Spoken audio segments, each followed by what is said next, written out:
So I do not know what's going on in the ATP. I just don't have the bandwidth. So, wish them luck.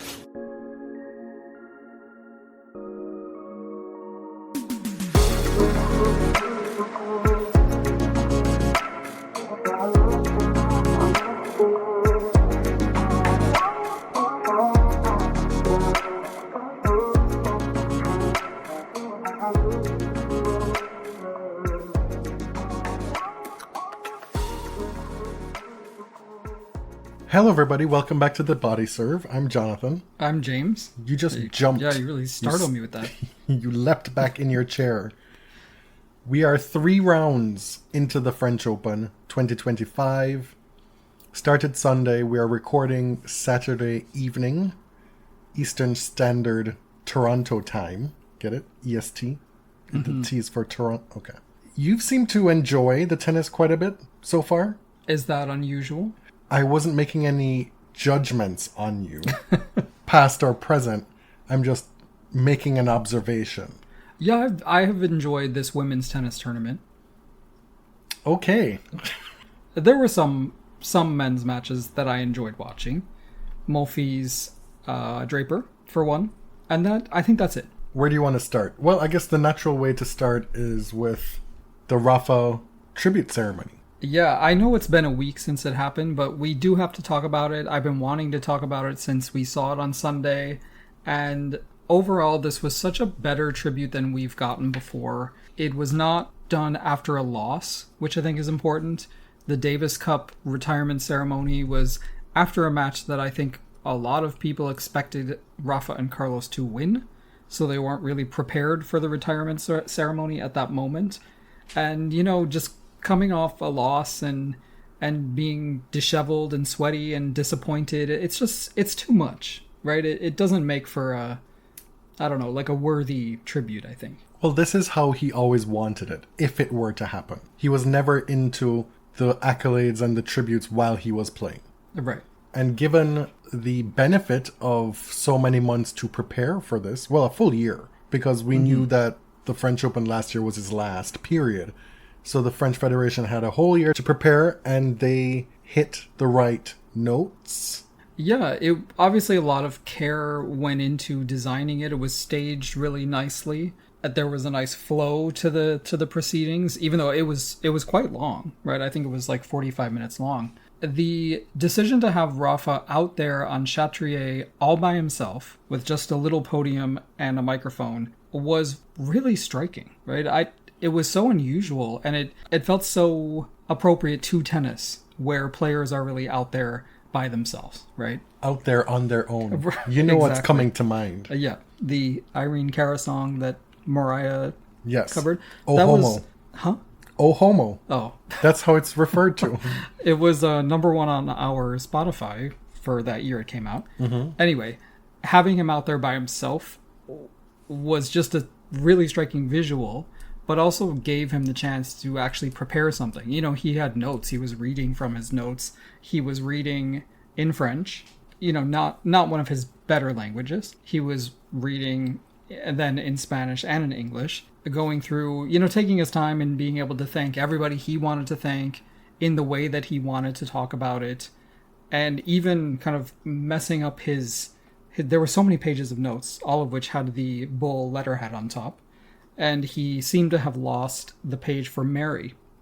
Oh. Yeah. Well, if he can't speak from the heart about Mary, Siska, right, then you're in trouble. He said, like, I don't need my notes, and spoke directly to her. And it was really sweet. But I think somebody said somebody ran to the team or to the locker room and found the page and gave it to him, but I didn't see that on TV. I don't think it made it onto our cameras. The bit about his grandmas, you know, I don't speak Spanish, but I understood enough to say that my grandmas are here. I think they were like 92 and 94 years old. They were in the stands, and he said, you know, my grandfathers couldn't be here and he got choked up, and it was just really, really sweet. I don't think I've ever seen Rafa's grandmas. I don't think I knew he had both of his grandmas. The interpretive dance was definitely a choice. It was, you know, it felt very French. It was outre. It was experimental. And I think it was A court theory on Blue Sky mentioned that they thought this could have been cover for gathering up all of the people from behind the scenes to come onto the court, because that was a surprise. Rafa was clearly surprised by that. And it was funny, earlier in the ceremony, he had mentioned by name a number of these people who work for Roland Garros, who he wanted to thank. And then a lot of those people came out because they read off their names again. I was like, wow. And it's something that Rafa is particularly known for, he talks to everybody behind the scenes, the volunteers, the staff, and they remember him fondly for that. Of course, you do a tribute of this magnitude, and you want there to be something lasting that's given to him, to the fans, to the sport. Something that makes it truly special year after year, well into the future. And we got that. And we were all shook because this little plaque with Rafa's foot and his name gets revealed on court. It gets dusted off. That was incredible. I don't know how they pulled that off. It was so creative the way they did it. They brought him over to the side, and there's this man with a broom. And we're like, okay, I don't know why this guy's here. But of course, Rafa greets him. And the man dusts off the clay, and the host says, you're going to be here forever on this court. And Rafa was absolutely gagged. Broke down in tears again, because I have never, ever seen any sort of tribute like this in tennis. First of all, it was just a creative choice. But secondly, the magnitude of having something literally on this court forever that you can actually spot from TV, and then revealing it in such a way, and they managed to keep it as a surprise. It was very, very well done. You have the benefit of your surface being clay, dirt, where you can hide it. Right? The gaggery of it, They understood the assignment with this one, and there will be many stadiums. One has already been named after him in Barcelona. Right. There will be other courts that will be named after him. He'll have many things named after him, but how many people get to be part of the court itself? Yeah, this is better, in my opinion. And I wonder how many of the other slams will now try and do the same. Come Australia, will there be something of that sort for Novak, or after he retires, or Federer at Wimbledon? Right, but... Or Serena at Wimbledon, or, that person at Wimbledon. The Roger Federer Memorial Tree. Because as you said, they used the actual conditions of the court to fashion this tribute, which was unique. Started the tournament off on a very high note. All I could hear about the first few days of the tournament were how all these men were dropping like flies left, right, and center. The seeds. Yeah, not the ones that matter. Sorry. But that's just kind of the truth. Early on, Felix and Fritz, and I hate to say it, but I was right about these two. You do not hate to say and it. You absolutely do not hate to say it. I realized lately I'm probably coming off as Felix's biggest op. You are. And I'm not. I really am not. I really like him a lot, and I have for years. Uh-huh. But I was just sensing this one. Fritz was less of a surprise. De Minaur losing to Bublik after being up 2-0, that was a stunner. Yikes. Given how well Alex had been playing, as you said, yikes.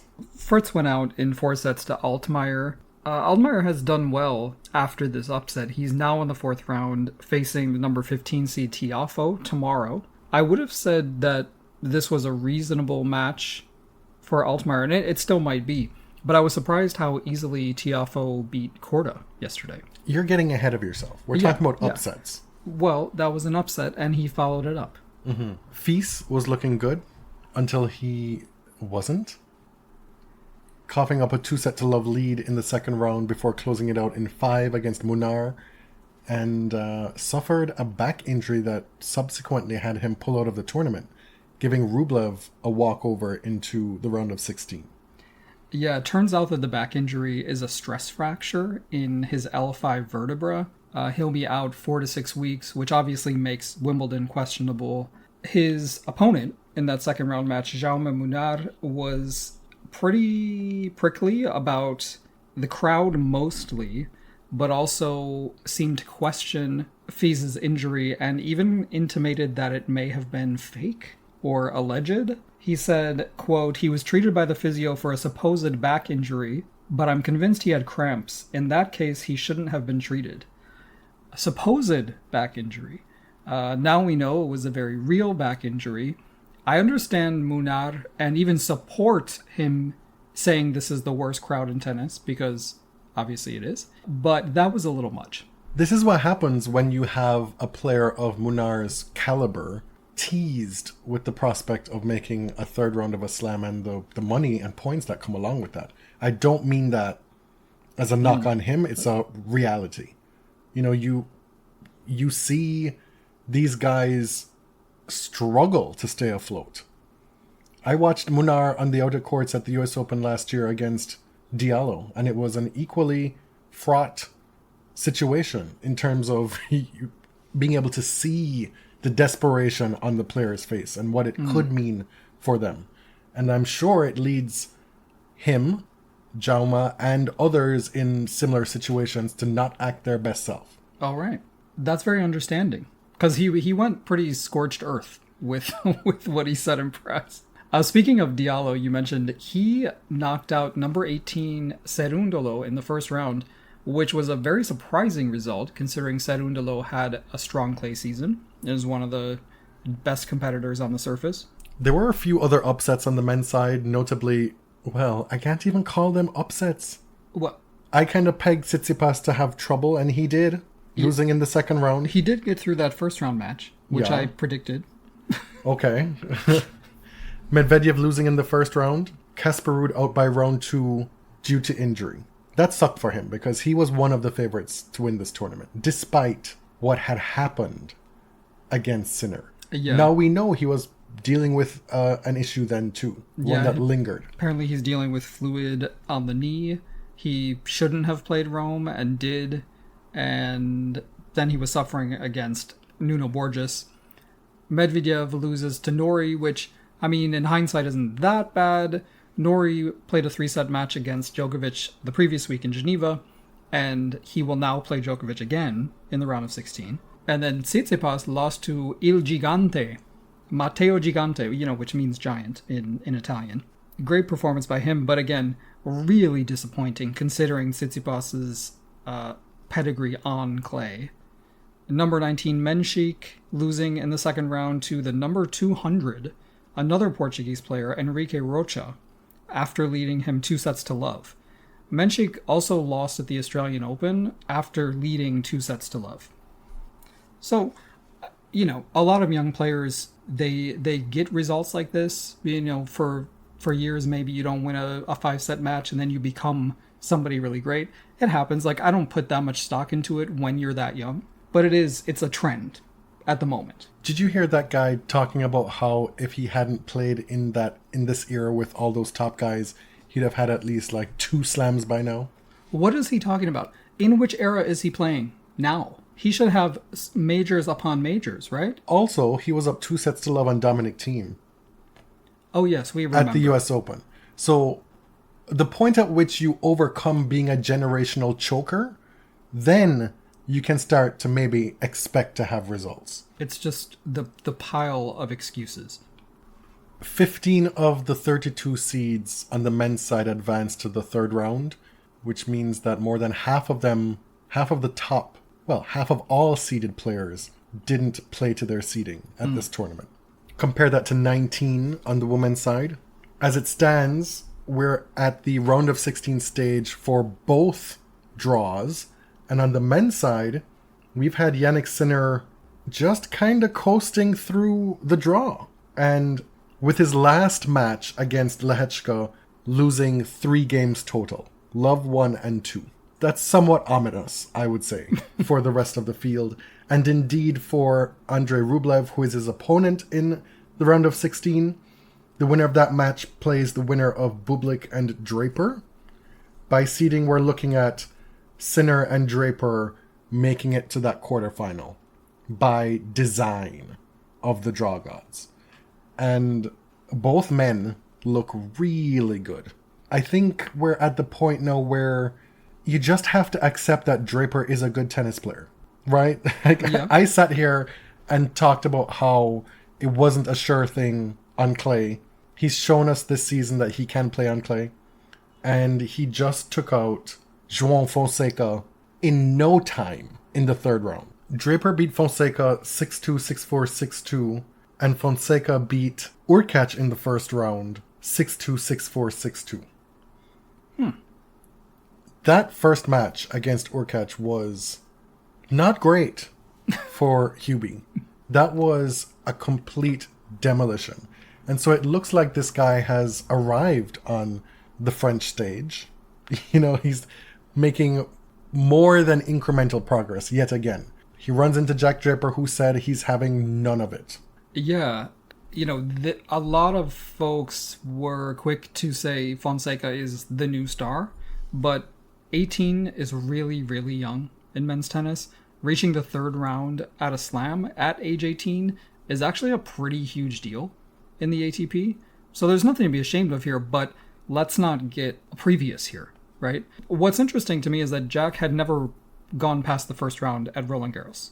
So I think it was hard to predict what he was going to do here. And then he gets the unappealing task, perhaps, of playing Monfils in a night session at Roland Garros. 38-year-old Monfils. And it was a really entertaining match. In the fourth set, it was clear that Monfils' legs were pretty much out from under him. He didn't have much to give. He still had opportunities to send it to a fifth. He did. He made himself those opportunities. I mean, there were points where he was playing rallies without really moving his feet that much. And there were opportunities for Jack to kind of lose his head, you know? And he didn't. When it came down to the stretch in very difficult conditions, emotionally, he didn't. Of course, Monfils entered into this match after having played 5 sets against Hugo Dellien. At 38 years old, this was going to be a tough ask physically for him. He is now the lone remaining member of that French quartet. Gasquet, Simon, Monfils, and Tsonga. I know you weren't going to forget Tsonga. The best out of all of them. Was he? Well, my favorite. Okay. And so Gasquet retires at this Roland Garros. Got a lovely tribute from his friend, Rafa Nadal. He won a match here. He won his first match against Atman, and then had the misfortune of having to play Yannick Sinner in the second round. The second quarter here, we've got that guy versus Greek Spore, which I know a number of people said that Greek Spore could be a spoiler in this section here, and it turned out that Diallo was actually the spoiler of Cerundolo. Then Norrie versus Djokovic. Djokovic's draw has been laughable up to this point, but it gets more difficult. In this top half, Sinner owns a 6-3 record against Rublev. Draper owns a 2-0 record against Bublik. That guy has won 7 of 9 meetings from Greek Spore. They also played last year in the third round, that guy winning in 5 sets. So it is not without precedent that Greek Spore could push him at this event.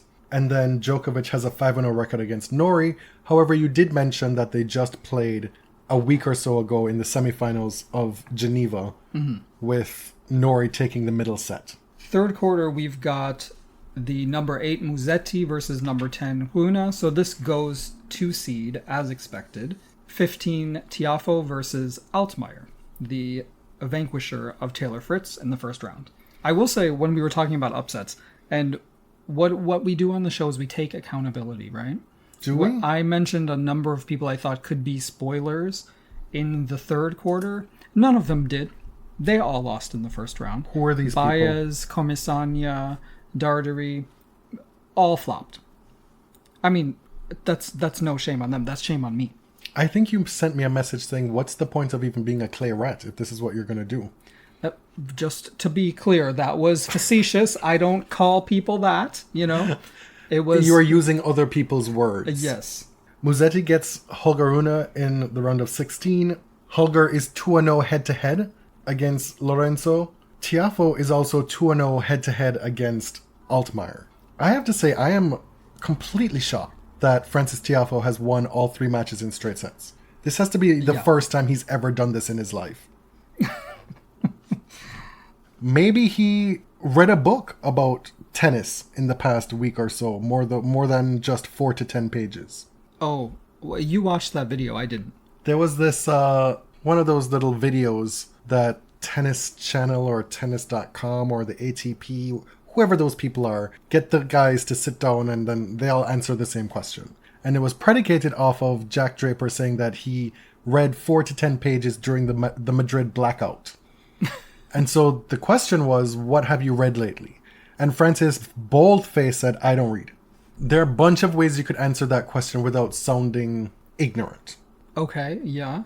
And one way you could say, well, I'm not really into books per se, but I love reading articles.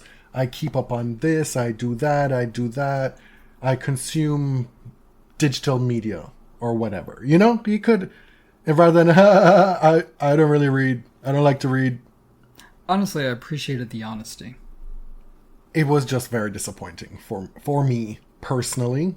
Do you like to read? I like to read digitally. There was a little too much silence. And I also like to read articles and tennis stuff and Broadway drama. Oh, okay. Yep. No, I don't read books like you do. Is that what you're trying to get at? Well, you know. I own a bunch of books. Houses. I own a bunch of books. And I've read a bunch of books. Okay. Just haven't read one recently. Rude. Last quarter of the draw, Alexei Popyrin against Tommy Paul and Ben Shelton against Carlos Alcaraz. Yeah, Tommy Paul has had to really scrap here. 1 4-setter and 2 5-setters against Fucsovics and Khachanov. Ben Shelton got a walkover into the third round, and then he beat Il Gigante. Shelton was about to be scheduled for 2 successive night sessions. Can you believe that? I mean, you know we're not going to get a woman, but I was surprised they didn't spread the love a little more. Carlos beat Damir Dzumhur in the third round. Do you remember that name? Oh, yeah. I feel like he was very prominent in our coverage between 2016 and 18, that era. Mm-hmm. I feel like he was there or thereabouts a lot. This is the first time he's made the second round at a slam since the US Open in 2019. He was ranked in the 200s, the hundreds for years. And he's finally made it back inside the top 100. He's 33.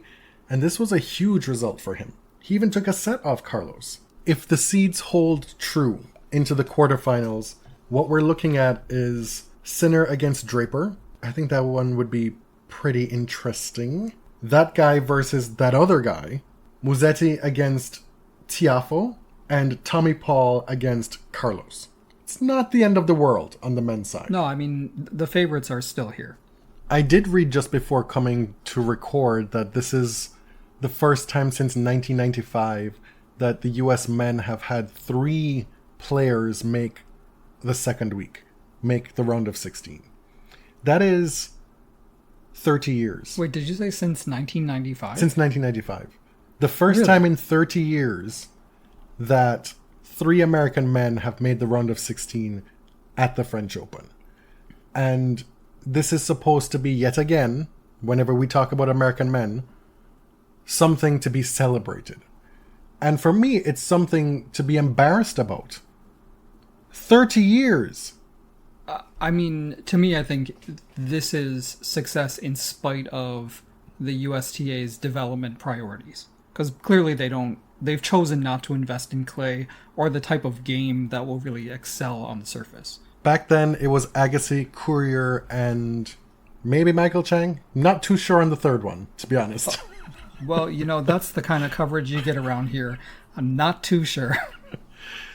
Well, look at it. The American men have like more than 15 or so in the top 100. They have a bunch of guys in the top 50. A ton of them, actually, relative to other countries. Yes, and a number 4 seed. Yeah, who's not even there. Right. So this should be happening. On the women's side, I just want to talk about a few highlights, a few things I liked about the first week, and then we'll look at the actual draw. Let's start with Victoria Mboko in her very first slam, qualifying or main draw, is the only Canadian man or woman to reach the third round. Diallo gets that big win in the first round, but he's out in the second. Felix, Dennis, and Layla are all out before the third round. Mboko beat Lulu Sun and then Ava Lise, which is a really quality win, both in straight sets.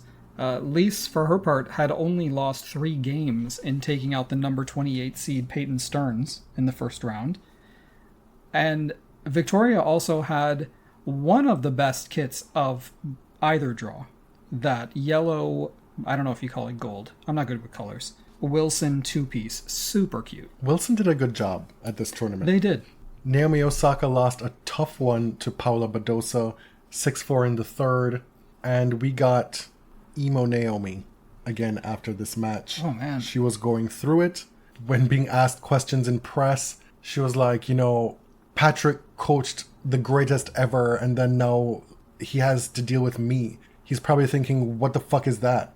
Or something to that effect. Yeah, and she said, she apologized for cursing right after, I hope I don't get fined. But she was in tears and really kind of beating herself up in press. And you hate to see it. And I know she has a therapist. I know she's dealing with this stuff, but you really hate to see that because obviously the frustration is palpable, but this one in particular wasn't bad. Right? You lost to the number 10 seed, Paula Badosa. In that third set, Badosa did not miss. And she's not a pusher either, right? Like, she's sending this stuff back with interest. I don't think there's a lot of shame in Naomi not pulling that out.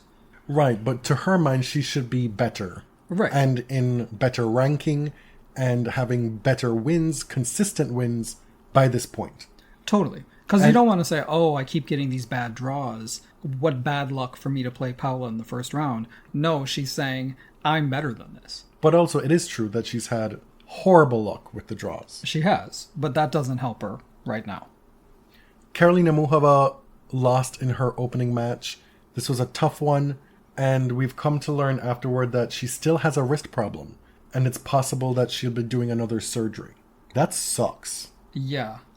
She apparently decided to come into this tournament hitting mostly slices on the backhand and just decided to see what would happen. She lost to Alicia Parks in 3 sets. The Ostapenko-Rybakina third round clash did happen, and it was not as advertised. 6-2, 6-2. Rybakina showed you what Rybakina can do and why she's won a slam, why she's one of the most feared WTA players when she's playing well. Yeah, so I changed my plans. I was out at an appointment and I wanted to do some other things, like I have to rush back to watch this match. I guess I'm glad I did, just to be able to witness it, but I was looking at the stats. I was on my way home. Early in the first set, Penko had 7 double faults already. Like, well, this is not good. But there's always the second set. That it did not improve. Ostapenko was just not strong enough on return, and against a server like that, forget it. She is capable of making some incredible return winners, but if you're not consistently returning serve in the middle of the court, well, what are we doing? It's not going to be good enough against Rybakina because she can pound ground strokes with you on your service games. Iga Świątek dodged a bullet there. She was asked in press after her third round match if she has a preference of who she should play in the fourth round. And she paused and she said, no. And then she started giggling, and then everybody started laughing because everybody knows 6-0, Ostapenko. And she said, I wouldn't be very good at playing poker. That was a cute moment. That was funny. And I'm glad that she can laugh about it. It's like she's at home again at this tournament, because the draw is not getting easier for her, but she seems to be in pretty good spirits. Haley Baptiste from the DMV is into the fourth round of a major for the first time. And you have heard a lot over the last few days about her association with Franklin Tiafoe, which I did not know before this tournament, that Franklin is one of her coaches, along with Eric Hechtman, who used to be Venus Williams' coach. She grew up in the DC area, was childhood pals with the Tiafoe family, said Francis would hit with her after they were done. They both trained at the JTCC in College Park, Maryland, of course. Just a really cool story. We witnessed this impromptu interview with Sloane, Venus, and Coco this week on the TNT desk, and you saw the influence of the Williams sisters on Black American women in tennis, and Haley is just one of the many, many Black American women who have excelled in the wake of the Williams sisters. 11 of the top 16 women made it to the round of 16. And when you look at the ones who didn't, those include Karolina Muchova, who is carrying an injury. That includes Paula Badosa, who went out to the number 17 seed. So you swap out the 10 for the 17 there. That includes Schneider, who went out to Yastremska. And then that also includes Barbora Krejcikova, who is coming back from injury, a long-term injury. So that wasn't a surprise in and of itself. Instead, what we have is 14 of the top 20 players in the world making the final 16 at Roland Garros. Quality stuff, lots of consistent results from the top women. We've got, on the top half of the draw, Aryna Sabalenka against Amanda Anisimova, the 1 versus 16. And would you know that Amanda Anisimova has a 5-2 head-to-head lead against Sabalenka? Really? Yeah. What an interesting career she's had already. Zhang Qinwen makes it to the round of 16 to square off against Samsonova, that spot where Deanna Schneider would have been. Samsonova holds a 3-2 lead against Qinwen. We've got Jasmine Paolini, she's still here. She's going to play Alina Svitolina 4 against 13. Svitolina won their only match this year at the Australian Open. And then Elena Rybakina against Iga Swiatek, head-to-head squarely even at 4 apiece. This is the big marquee matchup on the women's side in the round of 16. Mind you, Rybakina owns a 2-0 head-to-head lead on clay. Mm-hmm. Some of the highlights of the top half for me have been... Okay, Svitolina-Pera yesterday, 2 tight sets, just a very entertaining, high-quality match. Bernarda Pera has earned a fan in me. You know, when you see matches like this, then I know, okay, I'm going to seek that person out next time we're at a tournament. Like, I want to see her. Svitolina, late in that second set, I mean, she was playing some of the best tennis, I swear, I've ever seen from her. And smart tennis. And Pera was really, really sticking with her. I came home from work and you were still glowing about that match. You were like, wow, this was so good. And I asked you, what hand does Pera play with? And you didn't know. This is so interesting and funny to you. It's not to me. Paolini Yuan on the opening Sunday was surprisingly compelling and tight. Yuan played really well up until like the last 3 games there. Collins Danilovic, an upset of sorts there. Danilovic taking out Danielle in the second round. That was fun. Bernarda Pera started with a win against Caroline Garcia.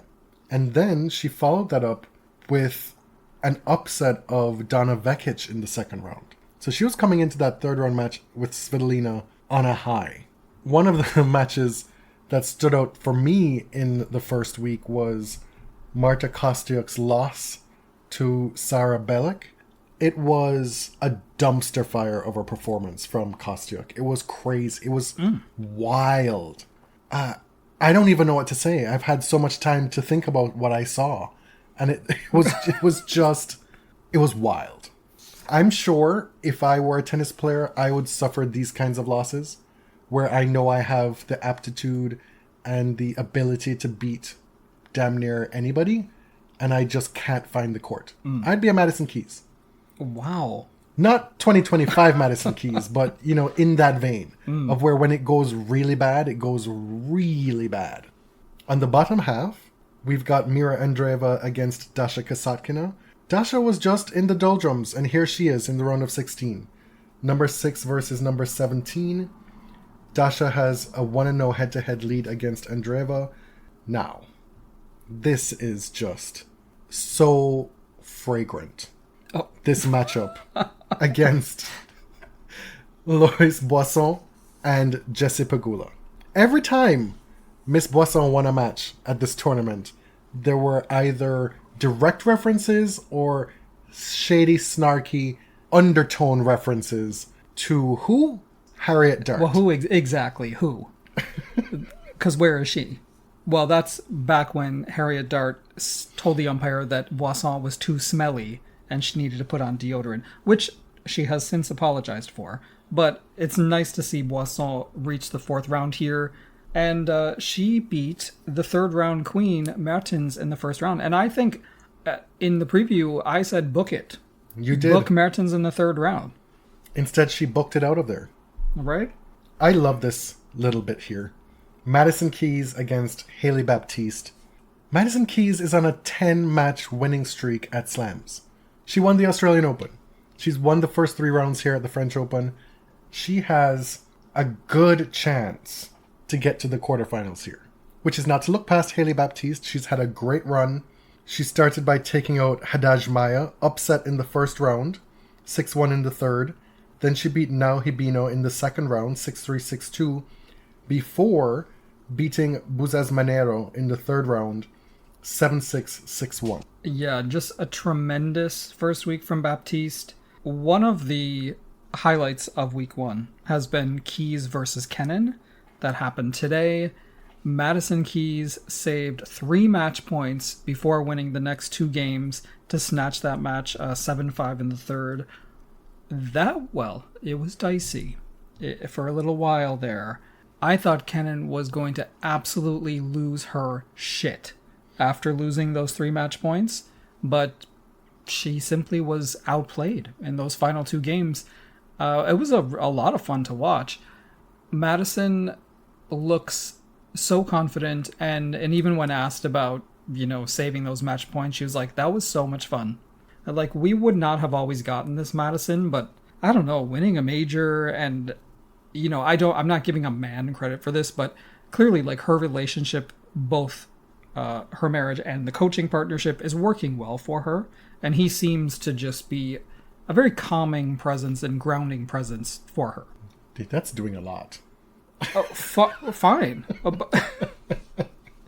He's just remarkably chill when watching her, especially when, I would never be able to do that.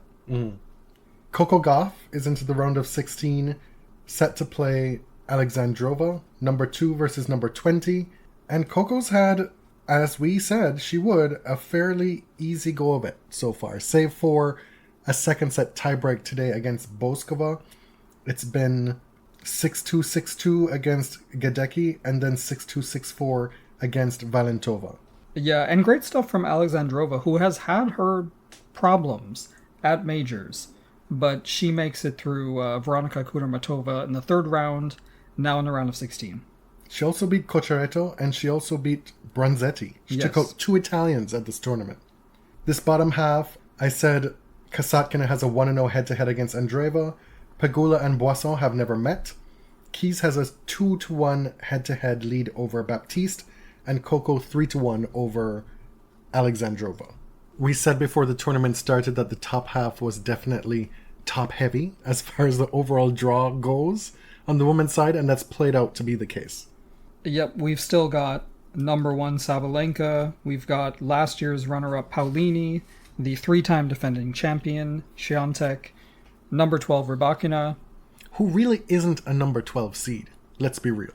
She is a number 12 seed. But somebody who's beaten Iga, as you said, twice on clay.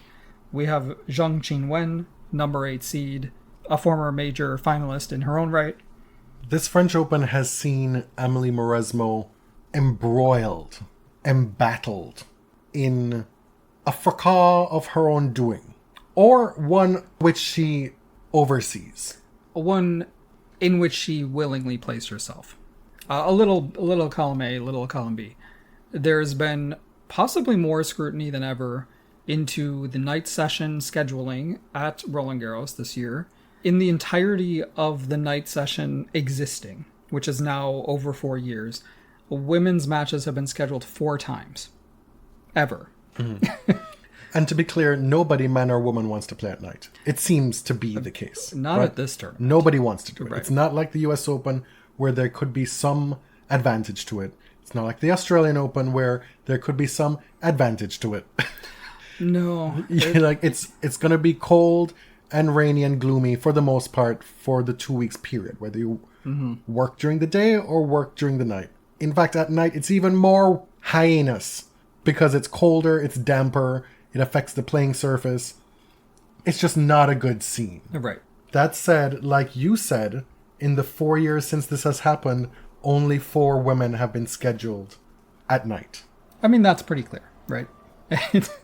One of the issues is that the night session sucks. And we've said this many times. So it's kind of complicated to fight for something that you don't feel has a lot of value anyway, right? This night session starts at, 8:15 at night? Because they say there'll be nobody in the stands and there's no point starting it earlier. And also, Mauresmo revealed that it was a condition of some broadcast contracts they signed as well. There was only going to be one match during this night session. So already you've got the tournament selling a ticket for a lot of money for a session that has very little value, right? You might get Monfils Draper, but you also might get a straight sets match that's over in 90 minutes that has no intrigue at all. To me, the night session is already set up for failure, but you've also got a built-in excuse that, well, we only get one match, so we can't take the risk of having a 2-set stinker of a women's match, right? And when you get a 3-set stinker, as Ons Jabeur points out, it's because the men are just so good. Wow, what a treat it was to watch these men who are so fast, so powerful, so great. Right. That I don't care that I just blew all this money to get very little value. Mm-hmm. But if you go and have that experience with a women's match, to have Iga Swiatek blow somebody out 2-1, it's like, wow, women's tennis sucks. These are the engraved narratives in sport. Mm-hmm. So it's a self-fulfilling prophecy in that you put women in the worst time slots, then you get people complaining about women not getting the ratings. Women can't find an audience. But why is that? Because maybe you've put them in the worst time slots. When you invest in women's tennis and you give them a star and you give them a primetime slot, a lot of times you'll be really surprised with what happens. I mean, look what's happening with the WNBA right now with women's college basketball. Invest in women's sports and look at what magic can happen. Because we are seeing that no magic is happening in the men's game.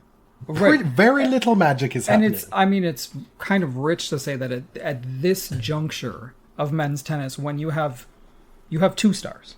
You have 2 stars and Novak Djokovic, who has done the sport a big favor by hanging around this long, who should be well past his sell-by date, but isn't. The ATP has a built-in audience, right? They have an advantage. Roland Garros schedules 2 women's matches and 2 men's matches on Chatrier every day, which they will hang their hat on. That's what they're relying on, right? But Ben Rothenberg wrote a lot about this week and pointed out that women are virtually always in the first slot on Chatrier, which in addition to the French not willing to watch tennis at 7 p.m., they're also not willing to watch tennis 11 a.m. noon. They're not going to be there. It's the least desirable slot at any major, as you know, no matter what country you're in. Unless you're Coco Gauff, who likes it. Exactly. But TV doesn't like it. The stands aren't going to be full. But reliably, there will be a women's match first up on Chatrier, most of the time. You have here that Iga had some truly unenlightened answers about this topic. Yeah, pretty disappointing stuff from Iga about this. Clearly did not want to engage. And just kind of said, well, I don't need all the attention, so it's fine. Coco did a little bit better, but Ons Jabeur is the one who has really been leading the charge on this. She wrote a mini essay on her social media yesterday, and it went into a lot of the things you were talking about how when women do a thing, it's viewed through a certain lens. If the men's players do the same thing, it's viewed in a really positive way, right? So if Jannik Sinner blows out Lehechka with the loss of 3 games, it's Jannik is so good, you guys, right? Even when you have opponents saying nobody can beat him. If a woman had said that, right? Women athletes don't have the luxury of saying, oh, she's just too good, because it sounds defeatist, right? When these blowouts happen in women's tennis, it's because the field lacks quality. In men's tennis, it's because that person is just Superman. And she went into a lot of the stereotypes about women's sports. Mauresmo decided to field some questions about this. Okay, so Mauresmo, who is the tournament director of Roland Garros, did a solo press conference because, the press hasn't stopped talking about this all week. They really threw her to the lions. To be clear, she willingly accepted this role as tournament director. As a French tennis player, she knows how the French Federation goes on. She knows the deal. And this is indeed a huge breakthrough that a former player who is a woman is the tournament director here. But you've put yourself in this position and you are now having to own these decisions. A lot of which are probably not made by you. They're probably made by leadership, most of whom are men. And they have put you in front of the press to answer for all of them. If you haven't watched it, I highly recommend that you do. Find it on YouTube. These reporters went in. Oh my God. I mean, it's their job. The very first question is about the message that Roland Garros is sending that women and girls are not worthy. And she was even like, what is the question? She had no idea how to answer. I mean, she cut it off. She said, no, that's not the message we're sending. The reporter did not back down. He said, well, it really seems like this is the message you're sending, that women are simply not worthy of the night session. And she, of course, goes into all the reasons why. A few years ago, she fumbled this question very poorly. Do you remember that? Mm-hmm. When getting into like entertainment value and all those things. Like the cold, hard truth of it is that they have abandoned scheduling women's matches because they want to give them a longer match on this low value one match night session. Which in my mind should be canceled. I don't even think this night session should exist if you don't want to do it right. But I don't make the decisions.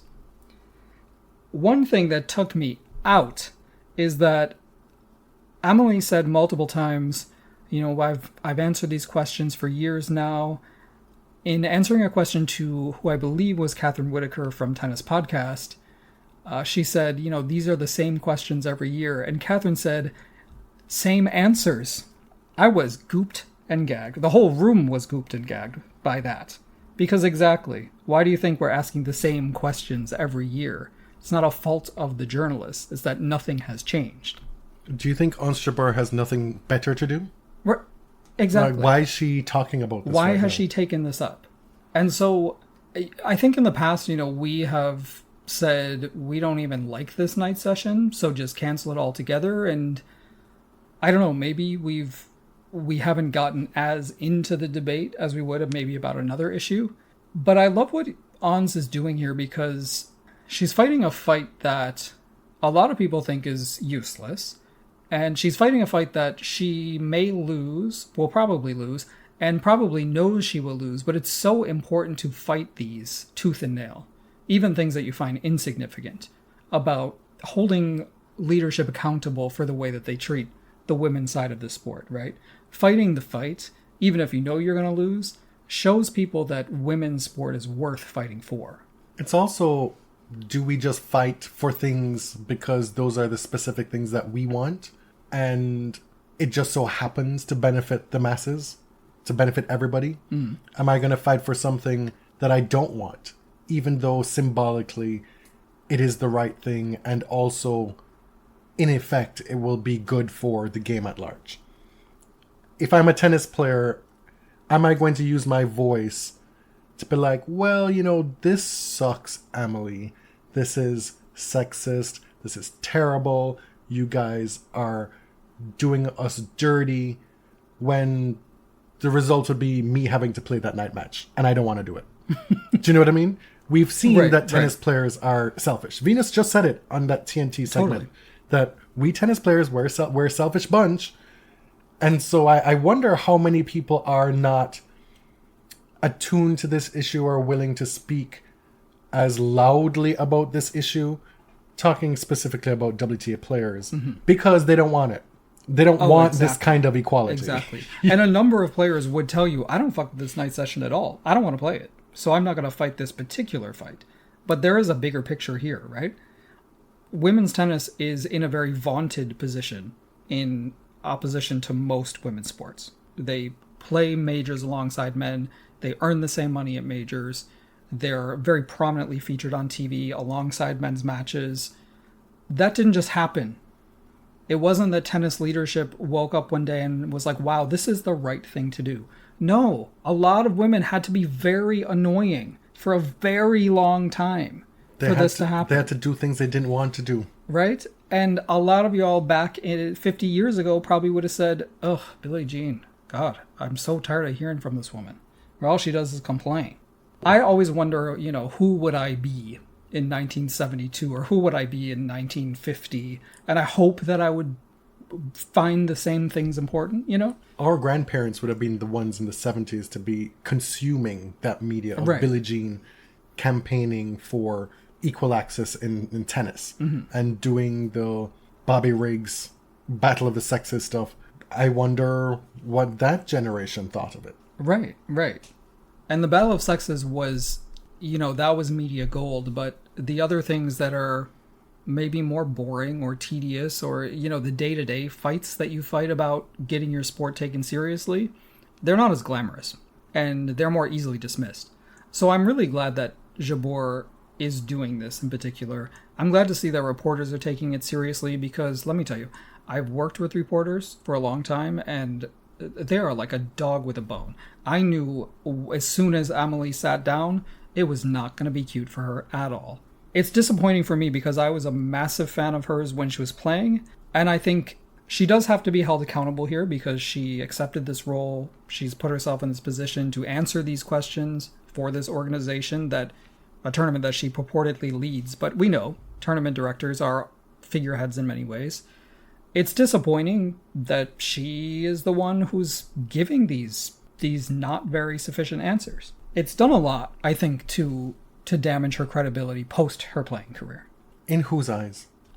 Oh, fine. Again, you say nobody cares, but nobody cares, sure, but you've just done a press conference that was pretty thoroughly embarrassing for you. Sure. So the people who saw it, they saw that. Right, but you're talking about tarnishing legacy. Okay. One more thing about this. She said, okay, we signed this contract, there's only one match. First of all, I don't care. I wasn't there when you signed the contract. Why did you sign the contract? Which is what one of the reporters asked. Why would you sign a contract like this? And she was like, well, I didn't sign it. Like, well, they've sent you out to answer the questions about it. But also, okay, I get that the Parisians are constitutionally incapable of going to the tennis by 7 o'clock. First of all, there are a lot of tourists at Roland Garros. Why is it so impossible? I understand there are cultural differences across these countries, but this is 2025. You have a Grand Slam tournament. Do you want it or not? Do you want the tennis or do you not? And that's all I got to say. Okay. You have a funny moment from week one that you wanted to talk about? Yeah, before we move on to the et ceteras and the coda, this was so funny to me. This was today. Jasmine Paolini throws her towel and two people are fighting over it.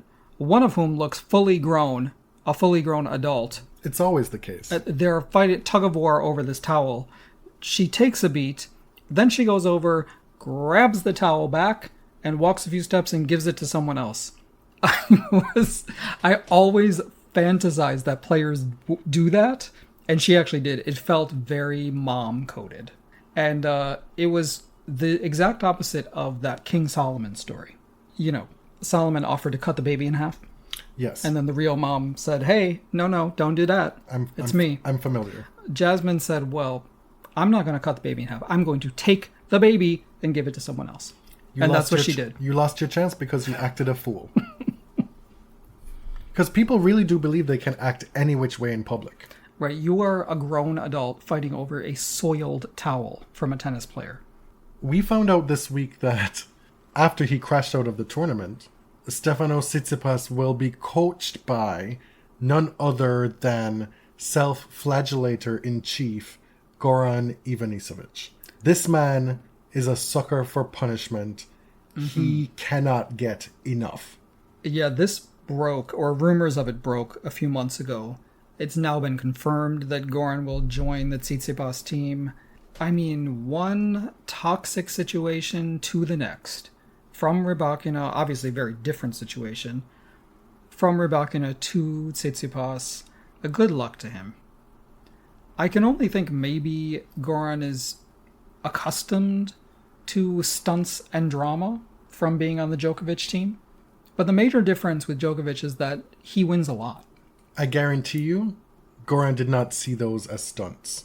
No, He saw that as his savior being victimized.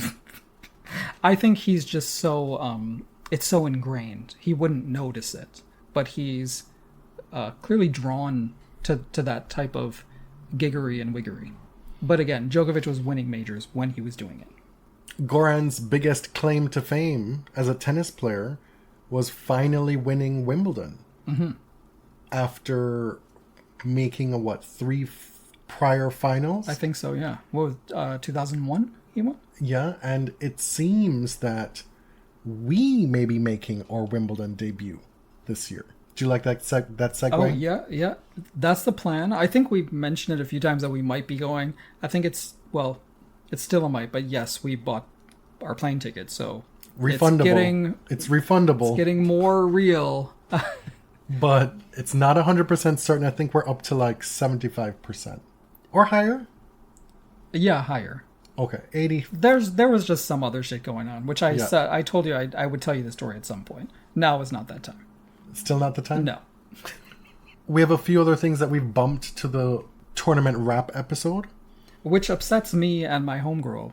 Your homegirl? Like, you don't know the Bella Noches meme? I don't. Please. Like, get into it. I am not chronically on TikTok like you are. This is a classic. No, this has been around for a decade, probably. Oh, well, I guess I'm just not that girl. I really wanted to talk about Victor Barber, but that's going to have to wait till next episode. And we'll also talk about the whole TNT experience, the limited parts that we're getting here in Canada, but especially the encounter between Venus, Sloane, and Coco. As well as the kits. Yeah. My name is Jonathan. You can find me on Blue Sky at Tennis John. I'm James. I'm at Elliot JMR. 2 L's, 2 T's. You can find everything BodyServe related at linktree.com/thebodyserve. Thanks for listening. Till next time. Thank you very much.